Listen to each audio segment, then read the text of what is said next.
Hi welcome. तो sound cut गया था लास्ट टाइम, तो यहाँ पे थोड़ा सा एक्सोथर्मिक एंडोथर्मिक रिपीट कर देता हूं। यस बच्चों लोग देखो, यहाँ पे हमें एक्सोथर्मिक रिएक्शन और एंडोथर्मिक रिएक्शन ये दोनों रिएक्शन समझनी है, ठीक है। तो एक्सो मतलब क्या? बाहर। थर्म मीन्स क्या? हीट। मतलब वो एक रिएक्टिंग स्पीसीज यदि प्रोडक्ट के अंदर जा रही है तो जाते जाते जाते हीट को बाहर फेंक रही है, बाहर फेंक रही है। इसको हीट की कोई जरूरत नहीं है प्रोडक्ट में जाने के लिए, हीट की जरूरत नहीं है और हीट नहीं चाहिए इसलिए तो फेंक रहा है बाहर। तो एक्सो हीट, थर्म, एक्सोथर्मिक। बात को समझो, एक्सोथर्मिक मतलब during the chemical transformation heat is loss. तो यहां पे रिएक्टेंट की जो हीट है वो ज्यादा रहेगी, या रिएक्टेंट की जो एंथैल्पी है वो ज्यादा रहेगी, प्रोडक्ट की एंथैल्पी कम रहेगी। दूसरा है एंडोथर्मिक। एंडो मींस क्या? एंडो मींस क्या? एंडो मींस यहां पे जब भी केमिकल ट्रांसफॉर्मेशन होता है वहां पे एनर्जी को एब्जॉर्ब होता है तो रिएक्शन होती है, अदरवाइज रिएक्शन नहीं होती है। ओवरऑल एनर्जी को गेन किया जाता है, ठीक है। तो यहां पे हम क्या बोल सकते हैं कि वो रिएक्शन एक्सोथर्मिक है या एंडोथर्मिक है, ठीक है। ये हम कब बोल सकते हैं कि यहां पे एंथैल्पी चेंज ऑफ रिएक्शन में भी पॉजिटिव हो सकता है, नेगेटिव हो सकता है, वो एक्सोथर्मिक हो सकती है, एंडोथर्मिक हो सकती है, कुछ भी हो सकती है। हम बता नहीं सकते कोई केमिकल रिएक्शन के अंदर इसका केमिकल रिएक्शन पॉजिटिव ही होती है मतलब एंडोथर्मिक ही होती है या एक्सोथर्मिक ही होती है, ऐसा हम बिल्कुल कुछ बोल नहीं सकते।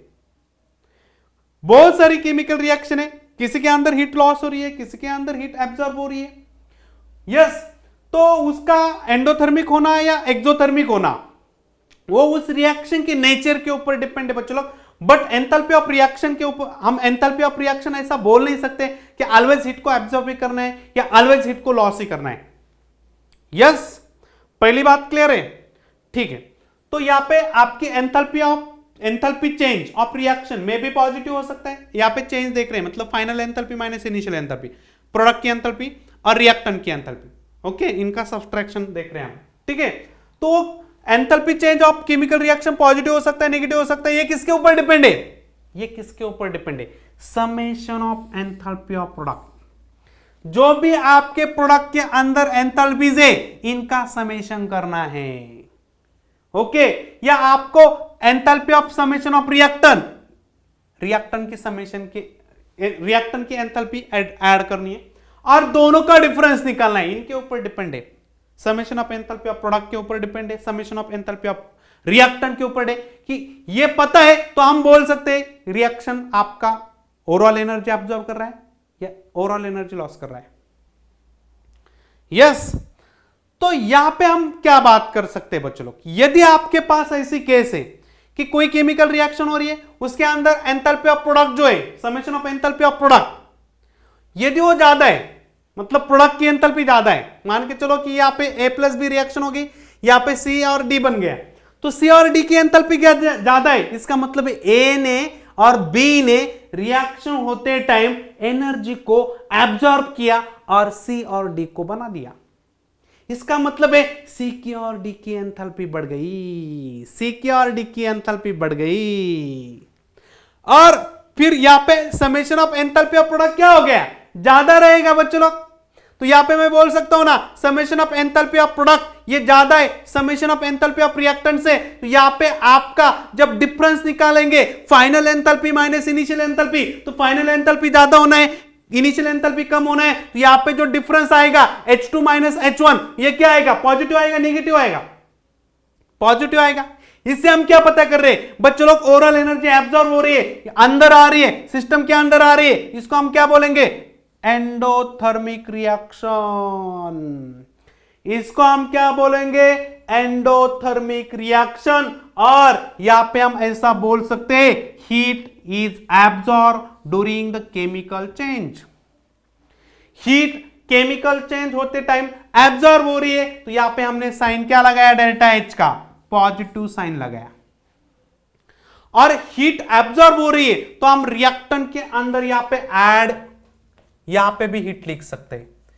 हीट को आप यदि एब्जॉर्ब कर रहे तो आप रिएक्टेंट के अंदर प्लस साइन लगाइए, नहीं तो फिर ये हीट को आपको प्रोडक्ट के अंदर लिखना है तो यहां पे माइनस साइन लगा के हीट को लिखिए, नहीं तो फिर आप डेल्टा H पॉजिटिव लिखिए। तीन तरह से आप एंडोथर्मिक रिएक्शन को रिप्रेजेंट कर सकते हैं, तीन तरह से। ओके, बता देता हूं आपको तीन तरीके, एक्सोथर्मिक के भी और एंडोथर्मिक पे के। ओके, पहले तो हम इसको समझ लेते हैं कि ये पहला पॉइंट और दूसरा पॉइंट समझ लेते हैं, फिर हम उसको लिखेंगे। ओके, तो यहां पे हम दूसरी बात क्या कर रहे हैं बच्चों लोग, यदि आपका enthalpy summation of enthalpy of product, summation of enthalpy of product कम है, मतलब क्या है, मान के चलो कि यहां पे आपका ए और बी, इसकी एंथैल्पी ज्यादा है और ये प्रोडक्ट के अंदर ट्रांसफर हो रहा है, बट प्रोडक्ट की एंथैल्पी कम है। इसका मतलब क्या है, ए और बी जब सी और डी के अंदर जा रहा था तो कुछ हीट लॉस कर रहा था, तो आपका सी और डी बन रहा था,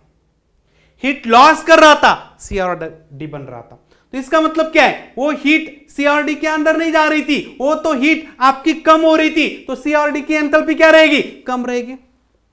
enthalpy summation of enthalpy of product कम है, summation of enthalpy of reactant ज्यादा है, तो यहां पे ओवरऑल एनर्जी को क्या होना है, overall heat is loss during the chemical change.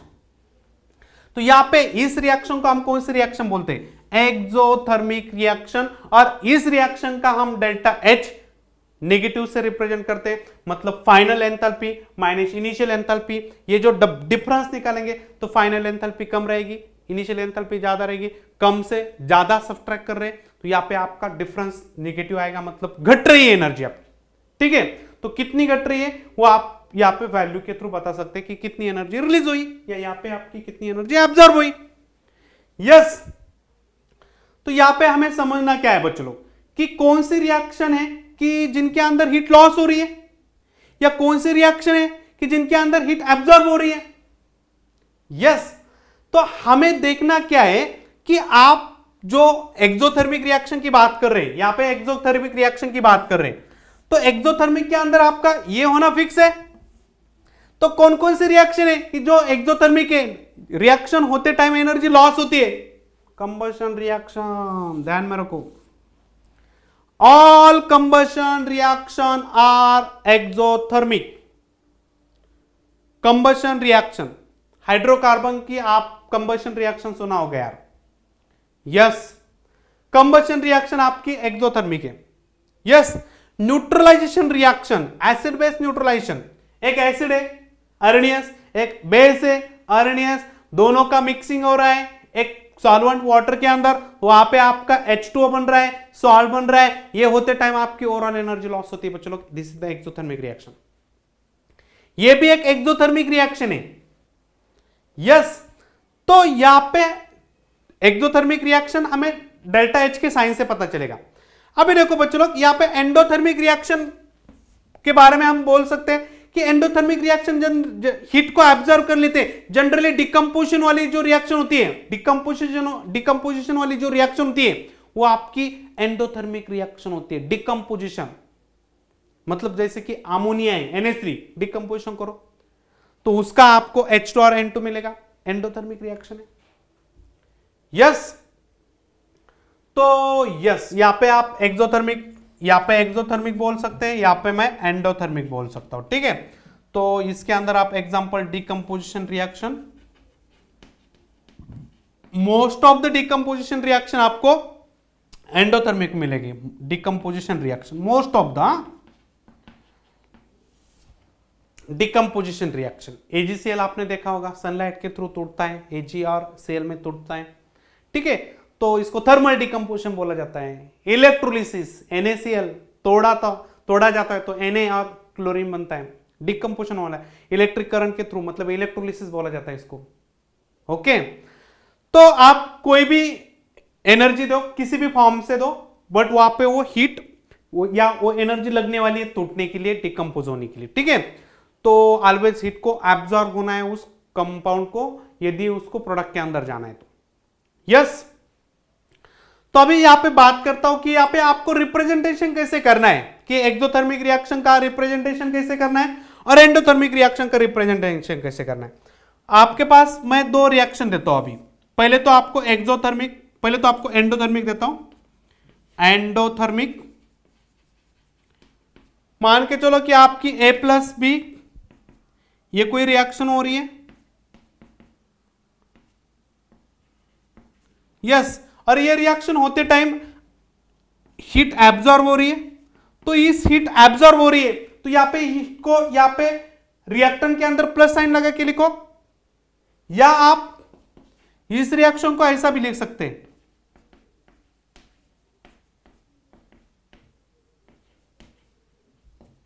Minus heat. यह दूसरा तरीका हो गया। और तीसरा तरीका है डेल्टा एच मेंशन करो पॉजिटिव। तीन बातें यहां पे एंडोथर्मिक के लिए, या आपने कोई केमिकल रिएक्शन लिखी है, एंडोथर्मिक रिएक्शन है, हीट को आपको रिएक्टेंट साइड में लिखना है प्लस साइन लगा के, मतलब रिएक्टेंट के अंदर हीट को ऐड करना है। और यदि आप यही रिएक्शन को हीट को यदि प्रोडक्ट से साइड में लिखना चाहते हैं तो माइनस साइन लगा के हीट को लिखो, या आप ये दोनों भी नहीं लिखना चाहते तो इनका डिफरेंस को लिखो बच्चों लोग, डेल्टा एच पॉजिटिव। यस, तो कई बार क्वेश्चन के अंदर आपको हीट को रिएक्टेंट के साइड में लिखा होगा या प्रोडक्ट के साइड में लिखा होगा या डेल्टा एच दिया होगा, तो आपको समझना है कि आपकी एंडोथर्मिक रिएक्शन है या एक्सोथर्मिक रिएक्शन। ठीक है, अभी एक्सोथर्मिक की बात करते हैं। एक्सोथर्मिक का रिप्रेजेंटेशन कैसे, और जो भी उनकी स्टेट है वो तो मेंशन होना जरूरी है बच्चों लोग। ठीक है, अभी यहां पे मान के चलो कि आपका कुछ रिएक्शन हो रही है ई, या आपका कुछ यही रिएक्शन लिखता हूं A plus B it gives C plus यहां पे डी। ठीक है, ये एक्सोथर्मिक रिएक्शन एक हाइपोथेटिकल रिएक्शन मान रहे हैं। यहां पे आपकी एक्सोथर्मिक रिएक्शन है तो यहां पे आपकी हीट लॉस होगी, हीट बाहर पड़ेगी, तो आपको राइट हैंड साइड में मतलब प्रोडक्ट साइड में हीट को प्लस साइन लगा के लिखना है, पहला तरीका। दूसरा तरीका क्या है कि आप इसी रिएक्शन के अंदर A plus B it gives C plus D, अभी इस रिएक्शन के अंदर आपको हीट को लिखना है तो आपको इस साइड में माइनस साइन लगा के हीट को रिप्रेजेंट करना है, माइनस। जो भी आपका रिएक्टेंट है उसमें से आपकी हीट सब्ट्रैक्ट करो, यहां पे सब्ट्रैक्शन का साइन लगेगा। या तीसरा तरीका है आप डेल्टा एच को मेंशन करो बच्चों लोग नेगेटिव। यस, तो तीन बातों से आपके एक्सोथर्मिक एंडोथर्मिक को रिप्रेजेंट किया जाता है। तो कई बार क्वेश्चन के इक्वेशन के अंदर ही हीट को दिया जाता है, या डायरेक्टली आपका जो डेल्टा एच का साइन होता है वो राइट हैंड साइड पे होता है बच्चों लोग, राइट हैंड साइड पे लिखा जाता है इसको, ऑलवेज राइट हैंड साइड पे एंथैल्पी लिखी जाती है, ऑलवेज राइट हैंड साइड पे एंथैल्पी लिखी जाती है। यस बच्चों लोग, तो यहां पे इतना पार्ट सबको समझ में आ गया। एक्सोथर्मिक रिएक्शन, एंडोथर्मिक रिएक्शन, आपको डेल्टा एच का साइन नेगेटिव कब लगाना है, पॉजिटिव कब लगाना है। यस, हाँ, अभी यहां पे बात करेंगे बच्चों लोग कि यदि आपका कोई रिएक्टेंट है और वो एक्वस सॉल्यूशन के अंदर उसका कोई कॉन्सेंट्रेशन है तो वहां पे उसका कॉन्सेंट्रेशन भी मेंशन करना है। ओके, स्टैंडर्ड मतलब मैंने आपको बताया था कि स्टैंडर्ड कंडीशन में आपका जो भी है प्रेशर, कॉन्सेंट्रेशन या उसका टेम्परेचर, ठीक है, वो बातें स्पेसिफाई होना बहुत जरूरी है। ठीक है, तो यस, इतना आप लिखना चाहते हैं तो फटाक सा लिख दीजिए।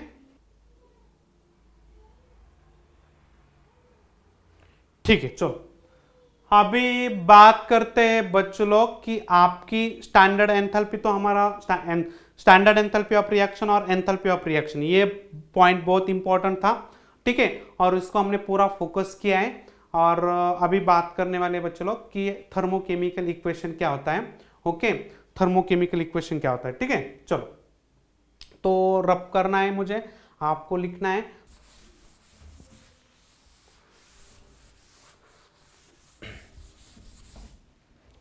चलो हेडिंग डाला है थर्मोकेमिकल इक्वेशन।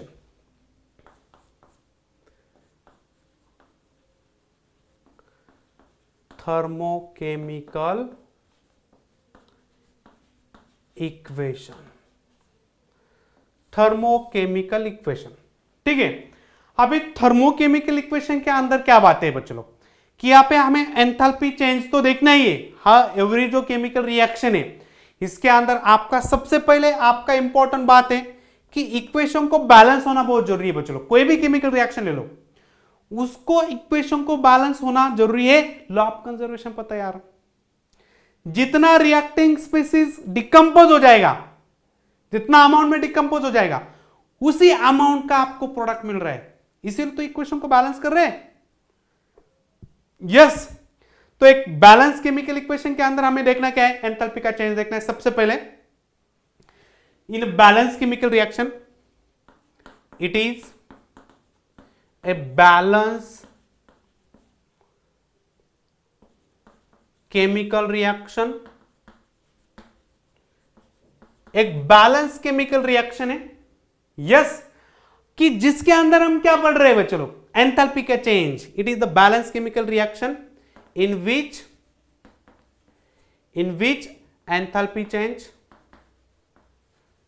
एंथैल्पी का चेंज, पहली बात एंथैल्पी का चेंज। दूसरी बात क्या है, एंथैल्पी का चेंज है, उसके बाद क्या है उसका, अभी इसको रोमन वाला देंगे। ओके, एंथैल्पी चेंज देख रहे हैं, यहां पे लिखो दूसरी बात, ठीक है, तो कंफ्यूज नहीं होना है। तो यहां पे सबसे पहले क्या, एंथैल्पी का चेंज देखना है। दूसरा है आपको उसकी फिजिकल स्टेट को लिखना है, उसकी फिजिकल स्टेट को लिखना है ऑफ रिएक्टेंट एंड प्रोडक्ट। आपको रिएक्टेंट और प्रोडक्ट का फिजिकल स्टेट मेंशन करना है।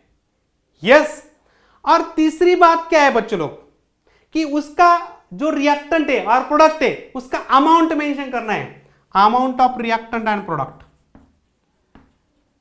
amount of reactant and product। और ये जो है अमाउंट, ये आपको मोल में लिखना है, हाँ मोल में, ठीक है, 1 मोल 2 मोल आधा मोल जो भी कुछ है मोल में लिखना है। ओके, ये सब बातें स्पेसिफाई होना बहुत जरूरी है बच्चों लोग, इनको केमिकल रिएक्शन के अंदर स्पेसिफाई होना बहुत जरूरी है। ये specify,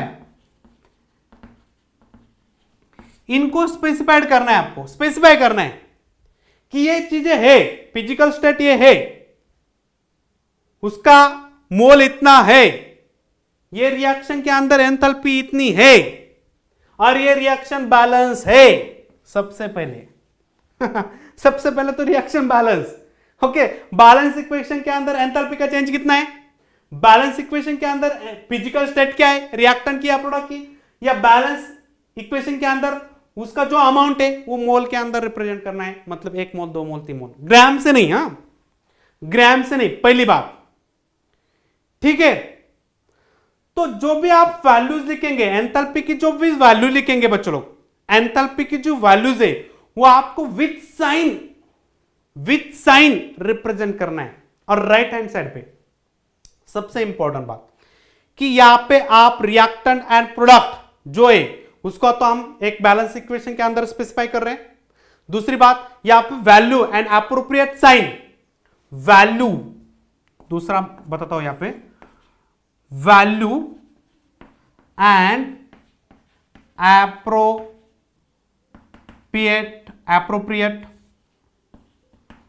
appropriate sign of enthalpy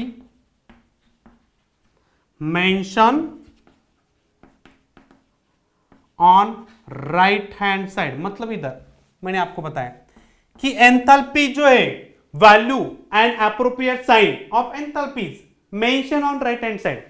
यहां पे जो एंथैल्पी लिखी है मैंने राइट हैंड साइड पे लिखी है, और वो पॉजिटिव है नेगेटिव है, उसका वैल्यू कितना है वो आपको मेंशन करना है। Yes,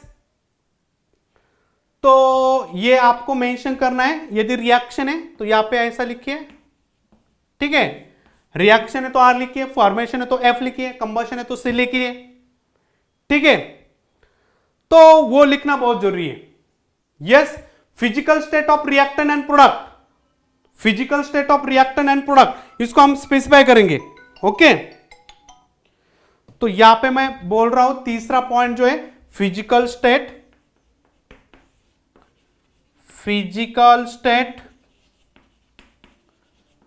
of reactant and product. अभी जो भी रिएक्टेंट और प्रोडक्ट है उनका फिजिकल स्टेट आपको लिखना है बाय यूजिंग लेटर। यहां पे कौन कौन से लेटर यूज करना है आपको, रिएक्टेंट का और प्रोडक्ट का फिजिकल स्टेट मेंशन करना है। ओके, कौन से लेटर से रिप्रेजेंट करेंगे या कौन से लेटर से उसको स्पेसिफाई करेंगे, ठीक है। तो आपको यहां पे लिखना है सॉलिड के लिए स्मॉल एस, लिक्विड के लिए स्मॉल एल, गैस के लिए स्मॉल जी, कोई एक्वाइस है तो एक्यू। यस, तो इससे हमें उसको रिप्रेजेंट करना है, ठीक है।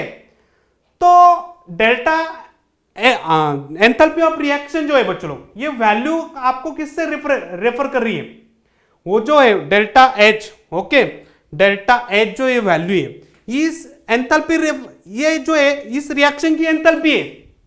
ओके, और उनकी स्टेट भी आपको मेंशन करना है, ठीक है। तो this is the enthalpy of reaction, this is the enthalpy of reaction, मतलब एक पर्टिकुलर इक्वेशन की आपको एंथैल्पी निकल आएगी, ठीक है। तो सॉलिड के लिए स्मॉल एस, लिक्विड के लिए एल, गैस के लिए जी और एक्वाइस के लिए एक्यू। यस, तो एकदम परफेक्ट परफेक्ट परफेक्ट, ठीक है। तो नेक्स्ट पॉइंट यहां पे, नेक्स्ट पॉइंट अभी यहां पे एक बात इंपॉर्टेंट क्या है, तीसरा पॉइंट यहां पे, चौथा पॉइंट यहां पे मेंशन करो, फोर्थ पॉइंट। यदि आपकी कोई केमिकल रिएक्शन, मान के चलो कि ये केमिकल रिएक्शन है, अभी मैं बोल रहा हूं कि ये केमिकल रिएक्शन का डेल्टा एच जो है वो नेगेटिव है, ये जो एंथैल्पी ऑफ रिएक्शन है उसका साइन नेगेटिव है, ठीक है। अभी यदि ये केमिकल रिएक्शन का साइन नेगेटिव है एंथैल्पी का, यदि मैं इस यही रिएक्शन का एंथैल्पी का साइन पॉजिटिव करूं, इसका मतलब है आपने रिएक्शन को रिवर्स किया है, आपने रिएक्शन को क्या किया है, रिवर्स किया है। मतलब एक बैकवर्ड डायरेक्शन के लिए आप देख रहे हैं, इसका मतलब ऐसा है कि अभी ये जो आपका डेल्टा एच था ये फॉरवर्ड डायरेक्शन के लिए देख रहे थे, और मैं यहां पे डेल्टा एच पॉजिटिव देख रहा हूं, इसका मतलब मैंने इस रिएक्शन का फॉरवर्ड डायरेक्शन के बदले में बैकवर्ड डायरेक्शन का स्टडी चालू किया। Yes, this is for forward direction and this is for backward direction. Magnitude तो वही रहेगा, मतलब यहां पे आपकी 40 वैल्यू है तो यहां पे आपकी 40 वैल्यू रहेगी, खाली यहां पे प्लस साइन लगाना पड़ेगा। यस, आपके कोई एक केमिकल रिएक्शन फॉरवर्ड डायरेक्शन में एक्सोथर्मिक है तो वही रिएक्शन आपके बैकवर्ड डायरेक्शन में के लिए एंडोथर्मिक रहेगी बच्चों, समझ रहे। तो आपको साइन चेंज करना पड़ेगा, मैग्नीट्यूड तो वही रहेगा।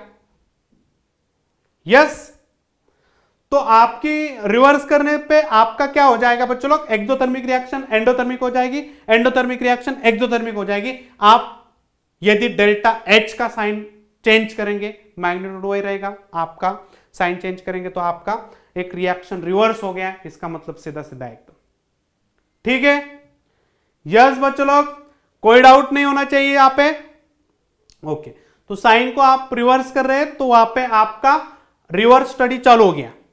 यस, तो ये फॉरवर्ड डायरेक्शन है, उसका डेल्टा एच निगेटिव है, और मैं इसी रिएक्शन का डेल्टा एच पॉजिटिव लगाऊंगा तो मैं, मेरे लिए ये आपका रिएक्टेंट है और मेरे लिए ये प्रोडक्ट है, ये बैकवर्ड डायरेक्शन में रिएक्शन जाएगी। यस, तो बहुत इंपॉर्टेंट है। अभी यहां पे और एक इंपॉर्टेंट बात क्या है कि यदि आप इस इक्वेशन को, अभी यहां पे जो stoichiometry A B C D, okay, अब ये पूरे इक्वेशन को मैं 2 से मल्टीप्लाई करूंगा, 2 से मल्टीप्लाई करूंगा तो इस एंथैल्पी को भी मुझे 2 से मल्टीप्लाई करना पड़ेगा। पूरे इक्वेशन को मैं 2 से मल्टीप्लाई कर रहा हूं तो मुझे एंथैल्पी को भी 2 से मल्टीप्लाई करना पड़ेगा बच्चों लोग। यदि मैं इस इक्वेशन को रिएक्टिंग स्पेसिस को 3 से डिवाइड कर रहा हूं तो इस एंथैल्पी को मुझे 3 से डिवाइड करना पड़ेगा। तो आपको कोई मल्टीप्लाइंग फैक्टर है, कोई आपको एक रिएक्शन दिए, बैलेंस करके दिए, उसका एंथैल्पी दिया है, और आपको बीच में यहां पे आपने 2 मल्टीप्लाई कर दिया तो यहां पे पूरे को 2 मल्टीप्लाई करना पड़ेगा, पूरे इक्वेशन को 2 से मल्टीप्लाई करना पड़ेगा, और जो एंथैल्पी है उसको भी 2 से मल्टीप्लाई करना पड़ेगा। यदि किसी फैक्टर से डिवाइड कर रहे तो यहां पे आपको जो भी फैक्टर डिवाइड होने वाला है वो पूरा डिवाइड हो जाएगा पूरे इक्वेशन को, और एंथैल्पी को भी आपको उसी फैक्टर से डिवाइड करना है। यस, समझ में आ रहा है? ठीक है, तो यहां पे मैं कुछ थर्मोकेमिकल इक्वेशन लिखता हूं तो आपको पता चलेगा। ठीक है,